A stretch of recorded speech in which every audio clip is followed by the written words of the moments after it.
11 मई 1857 दिल्ली की सड़कों पर सवेरा अभी उतर हो रहा था। जिंदगी की हलचल शुरू नहीं हुई थी। तभी मेरठ से आए सिपाहियों का एक दस्ता यमुना पार कर शहर में पहुंचा। उन्हें सामने दिखाई दिया चुंगी का दफ्तर। उन्होंने उसमें आग लगा दी और फिर लाल किले की तरफ बढ़ गए।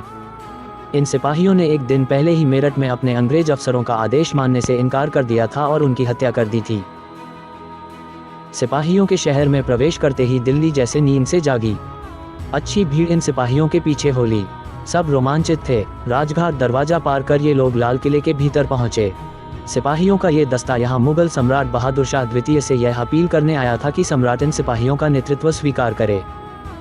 हालांकि ईस्ट इंडिया कंपनी से पेंशन पा रहे मुगल सम्राट के पास उस समय इन सिपाहियों की रहनुमाई करने के लिए बचा ही क्या था। फिर भी मुगल सम्राट का नाम इन सिपाहियों के विद्रोह को महत्व तो प्रदान कर ही सकता था।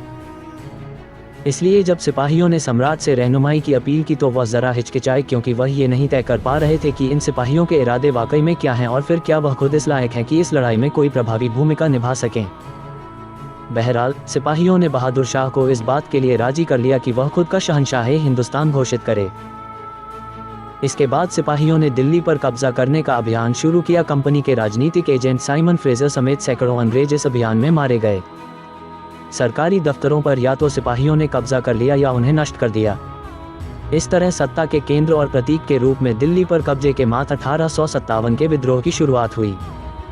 विदेशी शासन को खत्म करने की दिशा में यह असफल लेकिन साहसिक प्रयास था।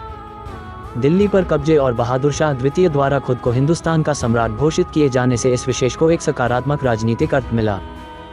यही नहीं, इससे गुजरे जमाने को दिल्ली की ताकत और आन बान की याद भी लोगों के दिमाग में ताक हो और यह बात बहुत आस बंधाने वाली साबित हुई।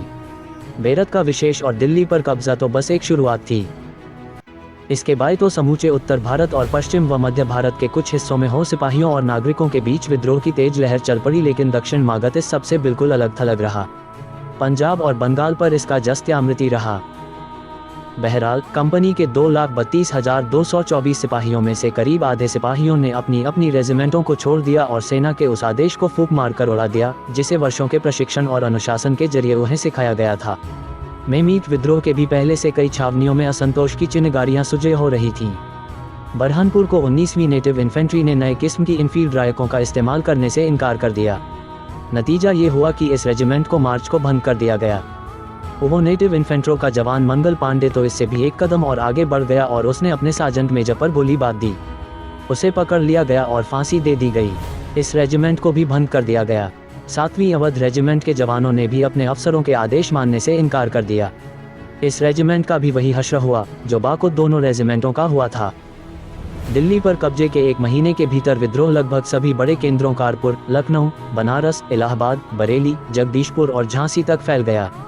इन सब जगहों पर लोगों में अंग्रेजों के खिलाफ गहरी नफरत थी। विद्रोहियों ने हर जगह अंग्रेज प्रशासन के पांव उखाड़ दिए। चूंकि विद्रोही सिपाहियों के पास अपना कोई नेता नहीं था, इसलिए उन्होंने स्थानीय सामंतों, नवाबों और राजाओं को अपने साथ लिया और उन्हें नेतृत्व की जिम्मेदारी सौंपी। ये लोग वो ब्रिटिश हुकूमत के हाथों काफ़ी सताए जा चुके थे, इसलिए उनमें असंतोष तो था ही। वे विद्रोही सिपाहियों के साथ आ गए। कानपुर में अंतिम मराठा पेशवा बाजीराव द्वितीय के दत्तक पुत्र नाना साहब को विद्रोहियों ने अपनी कमान सौंपी। अंग्रेजों ने नाना साहब को उत्तराधिकारी नहीं माना था और उन्हें पूना से निर्वासित कर दिया गया था, इसलिए वह उस समय कानपुर में रह रहे थे। लखनऊ में बेगम हजरत महल ने नेतृत्व संभाला, जहां अपदस्यनक के प्रति लोगों में गहरी सहानुभूति थी। हजरत महल के बेटे बिलजीस कादिर ने वहां खुद को नवाब घोषित कर दिया और अपना प्रशासन स्थापित किया। सारे महत्वपूर्ण पदों पर मुसलमान और हिंदुओं को नियुक्त किया। इसके क्षिण देश रिये 2 बरेली में रुहेलखंड के भूतपूर्व शासक के उत्तराधिकारी खान बहादुर ने रहनुमाई की। हालांकि ब्रिटिश पेंशन पर गुजर बसर कर रहे खान बहादुर ने शुरू में इसमें कोई दिलचस्पी नहीं ली थी।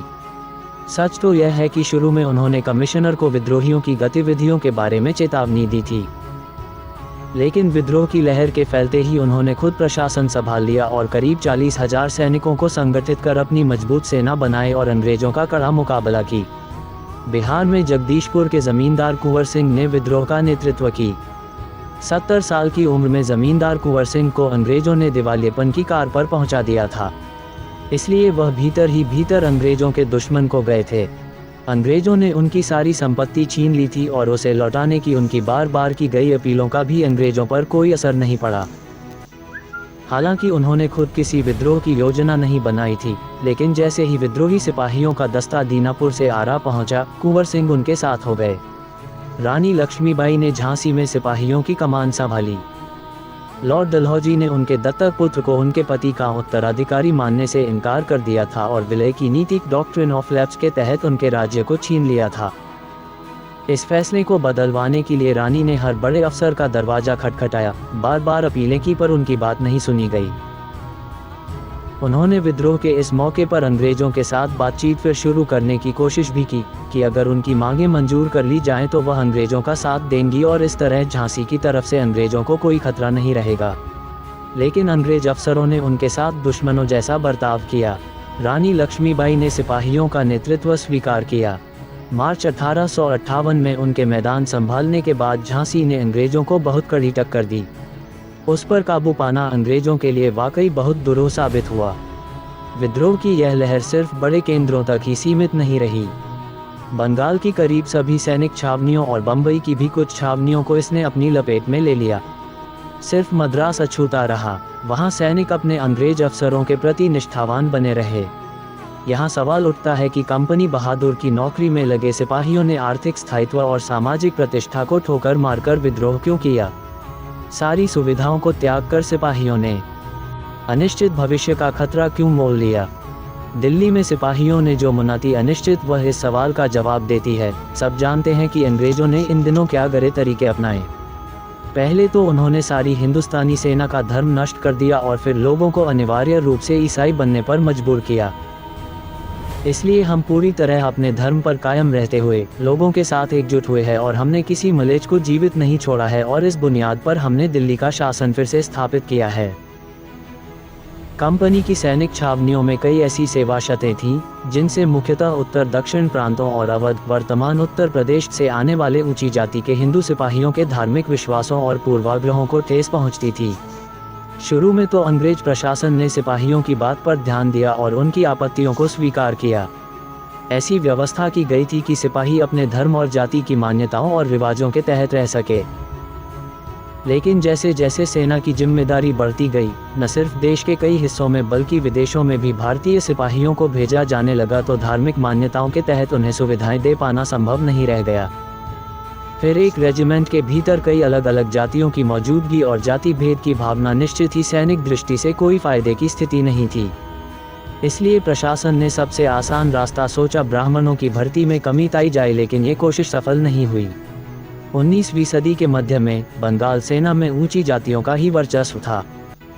धार्मिक विरोध सबसे पहले 1824 में उभरा, जब बैरकपुर की 47वीं रेजिमेंट को चा जाने का आदेश दिया गया। हिंदुओं के लिए तब समुद्र पार करने का मतलब था उनका धर्म नष्ट होना। इसलिए सिपाहियों ने इनकार कर दिया। आदेश का विरोध करने वाले सिपाहियों को फांसी पर चढ़ा दिया गया और रेजिमेंट भंग कर दी गई।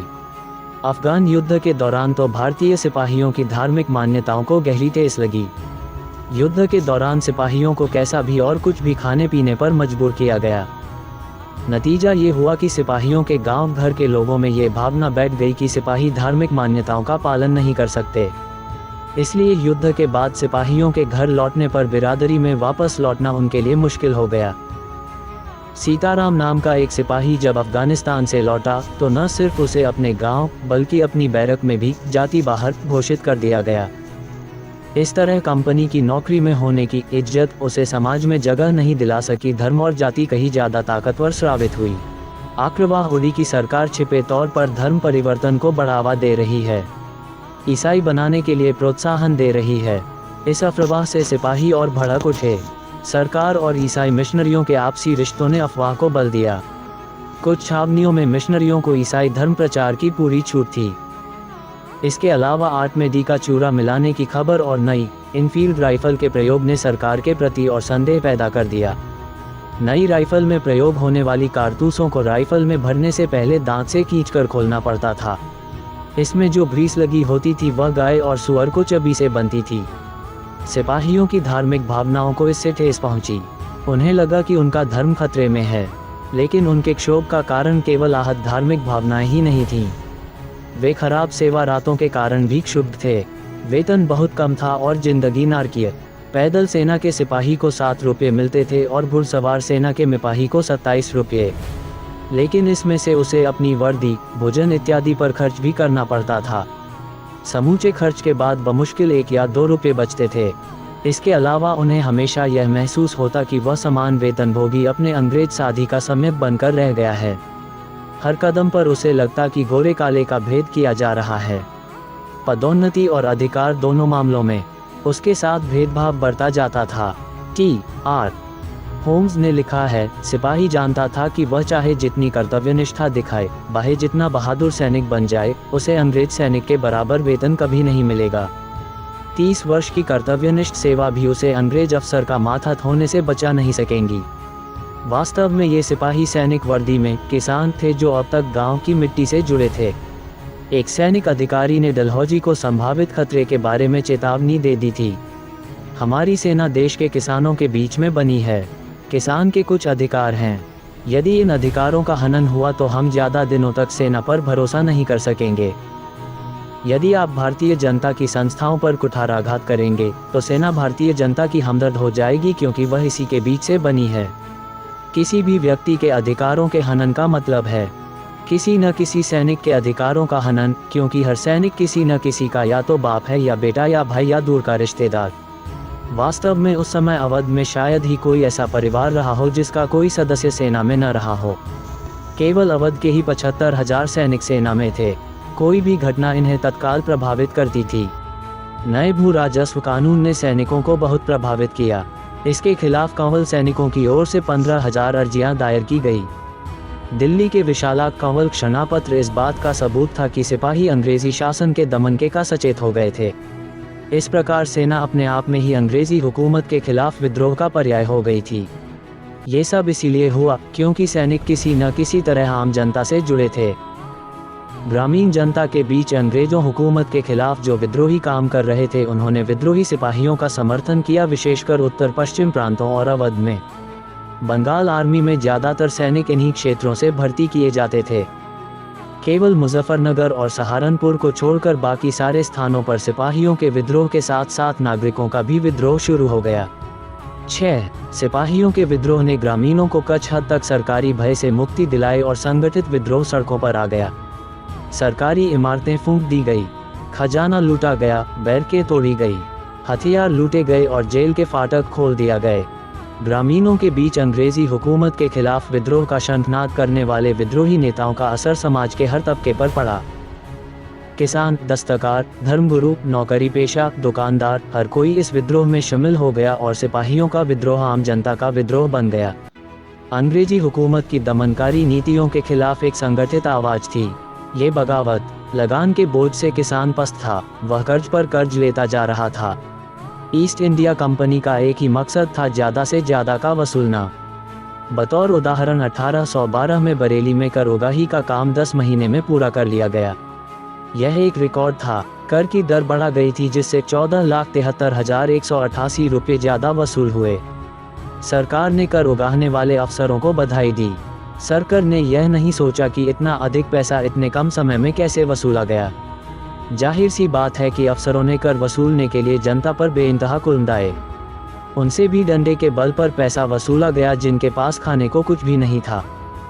एक कलेक्टर ने कई बार सरकार को लिखा कि वह अपने इलाके से वसूली नहीं कर सकता, क्योंकि वहां सिवाय घास के और कोई फसल नहीं हुई है। सरकार का निर्देश आया, घास अच्छी चीज़ है, इसी को बिकवाकर टैक्स वसूलिए। सिर्फ गरीब किसान ही परेशान नहीं थे, सामंत भी अंग्रेजी हुकूमत से दुखी थे। विद्रोह के मुख्य केंद्र अवध में तालुकदारों के सारे अधिकार छीन लिए गए। लगभग 21,000 तालुकदारों की जागीर छीन ली गई। इन तालुकदारों के पास आय का कोई साधन नहीं बचा, काम कर नहीं सकते थे, भीख मांगने में शर्म आती। मजबूरन इन्होंने भी सिपाहियों के विद्रोह का समर्थन किया, उसमें शामिल हो गए। इन्हें उम्मीद थी कि शायद फिर उन्हें उनकी जागीर मिल जाए। अंग्रेजी हुकूमत ने शिल्पकारों और दस्तकारों का भी दमन किया। ईस्ट इंडिया कंपनी के राज ने भारतीय दस्तकारी और शिल्प के प्रति उपेक्षा का रवैया अपनाया। जो थोड़ी बहुत छूट दी भी वह इसलिए कि भारतीय दस्तकार वही बनाए जो अंग्रेज चाहते हैं। दुनिया में अपनी कला के लिए मशहूर भारतीय दस्तकार और शिल्पकार भूखों मरने लगे, रोजगार तलाशने लगे, पर रोजगार था कहाँ। जिस तेजी के साथ दस्तकारी खत्म हुई, उस तेजी के साथ औद्योगिक विकास नहीं हुआ। दूसरी ओर एकाधिकारवादी अंग्रेजी शासन के इशारे पर अंग्रेज अफसरों ने जिस तरह सामाजिक धार्मिक परंपराओं, मान्यताओं पर कुठाराघात करना शुरू किया, उससे परंपरावादी हिंदुओं और मुसलमानों को आघात पहुंचा। उन्हें लगा कि सामाजिक परिवर्तन के नाम पर कानून बनाकर अंग्रेज उनके हिंदू मुसलमानों के धर्म और संस्कृति को नष्ट करना चाहते हैं। उन्हें लगा कि ईसाई मिशनरी उन्हें अपने जाल में फंसाते जा रहे हैं। इस प्रकार परंपरावादी और कट्टरपंथी हिंदू मुसलमान भी अंग्रेजी हुकूमत के खिलाफ हो गए। विद्रोहियों के अनेक घोषण पत्रों, मनादियों में धर्म और संस्कृति पर हमले की आशंका का जिक्र है।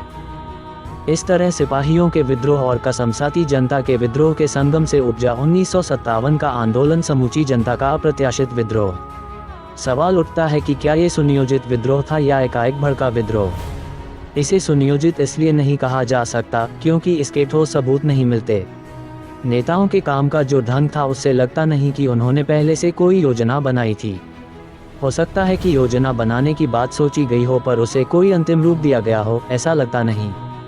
सिपाही जब मेरठ से दिल्ली पहुंचे तो बहादुर शाह चकित रह गए। उन्होंने आगरा में लेफ्टिनेंट गवर्नर को फौरन सूचना दी। झांसी के रानी लक्ष्मीबाई भी खबर पाकर विद्रोहियों के साथ हो गई। फैजाबाद के नाना साहब और मौलवी अहमद शाह ने सिपाहियों को विद्रोह के लिए उकसाया था या नहीं, अभी तक इस बारे में कोई ठोस प्रमाण नहीं मिल सके हैं। इन दोनों ने विभिन्न छावनियों से गुप्त संपर्क बना लिया था, इस बारे में भी कोई ठोस प्रमाण नहीं मिले हैं। तरह चपाती और कमल के फूल के माध्यम से संदेश पहुंचाने को बात इसी तरह करनारी, इसका कोई प्रमाण नहीं मिलता। हाँ, ये बात सच है कि मेरठ की घटना के 1 महीने के भीतर ही विद्रोह की चिनगारी दूर दूर तक फैल गई। विद्रोह के पूर्व किसी प्रकार की योजना या संगठन का भले ही अभाव रहा हो, लेकिन महत्वपूर्ण बात यह है कि विद्रोह शुरू होते ही विद्रोहियों ने संगठन बनाने की कोशिश शुरू कर दी। दिल्ली पर कब्जा होते ही आसपास के सभी राज्यों और राजस्थान के शासकों को एक चिट्ठी भेजकर उनके समर्थन में कामना की गई और उन्हें हिस्सा लेने के लिए आमंत्रित किया गया। दिल्ली में एक प्रशासनिक अधिकरण बनाया गया जिसके जिम्मे राज्य के सभी काम थे। इस अधिकरण के 10 सदस्य थे, 6 सेना से और 4 नागरिक विभागों से। सारे निर्णय बहुमत से लिए जाते थे। अधिकरण सम्राट के नाम पर राजकाज का संचालन करता था। एक ब्रिटिश अधिकारी ने लिखा, दिल्ली की सरकार का स्वरूप कुछ कुछ मेनाशाही की तरह का था। सम्राट सर्वोच्च था और संवैधानिक सम्राट की तरह ही उसका सम्मान किया जाता था। लेकिन संसद के स्थान पर सैनिकों को एक परिषद थी जिसमें सत्ता निहित थी, लेकिन वह उसका सैनिक कमांडर नहीं था। इसी तरह दूसरे केंद्रों में भी संगठन बनाने का प्रयत्न किया गया। सभी विद्रोही नेता बहादुर शाह को सम्राट मानते थे।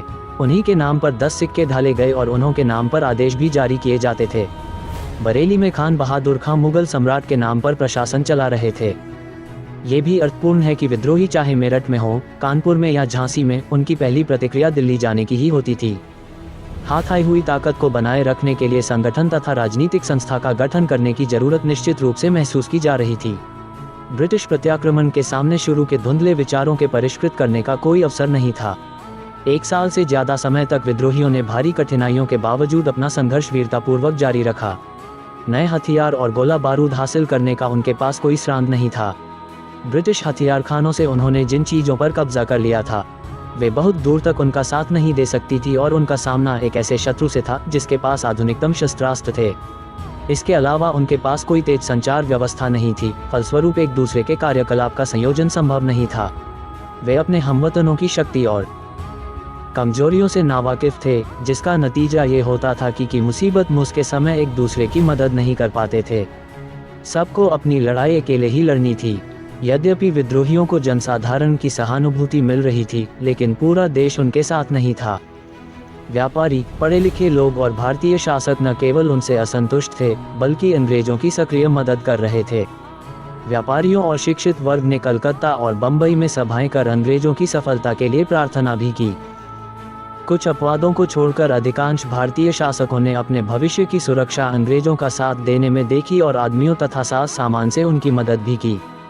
यही मदद यदि सिपाहियों की मिली होती तो शायद किस्सा कुछ और ही होता। करीब करीब आधे भारतीय सिपाहियों ने केवल विद्रोह ही नहीं किया, बल्कि अपने ही देशवासियों के खिलाफ लड़ाई की। 5 दस्तों की मदद से, जिनमें 1700 ब्रिटिश सैनिक थे और 3200 भारतीय, दिल्ली पर पुनः कब्जा कर लिया गया। कश्मीरी गेट को उड़ाने के काम को अंजाम दिया 6 ब्रिटिश अफसरों और 24 भारतीयों ने, जिनमें 10 पंजाबी थे और शेष आगरा तथा अवध के। सच तो यह है कि झांसी की रानी, कुंवर सिंह और मौलवी अहमदुल्ला जैसे कुछ एक सम्माननीय अपवादों को छोड़कर विद्रोहियों को अपने नेताओं से कोई खास मदद नहीं मिली। इनमें से अधिकांश इस विद्रोह के महत्व को समझ नहीं पाए और अवसर के अनुकूल खड़े नहीं हो सके। बहादुर शाह और जीनत महल को सिपाहियों पर भरोसा नहीं था और अपनी सुरक्षा के लिए वे ब्रिटिश अधिकारियों से बातचीत चला रहे थे। ज़्यादातर तालुकदारों को महज अपने हितों से मतलब था और मान सिंह जैसे कुछ लोगों ने तो परिस्थिति की मांग के अनुसार कई बार अपनी वफादारी बदली। जो चीज़ विद्रोहियों को एक सूत्र में जोड़ती थी वह थी विदेशी हुकूमत के प्रति घृणा। लेकिन उनके पास न तो कोई राजनीतिक दृष्टि थी और न भविष्य का कोई साफ नक्शा।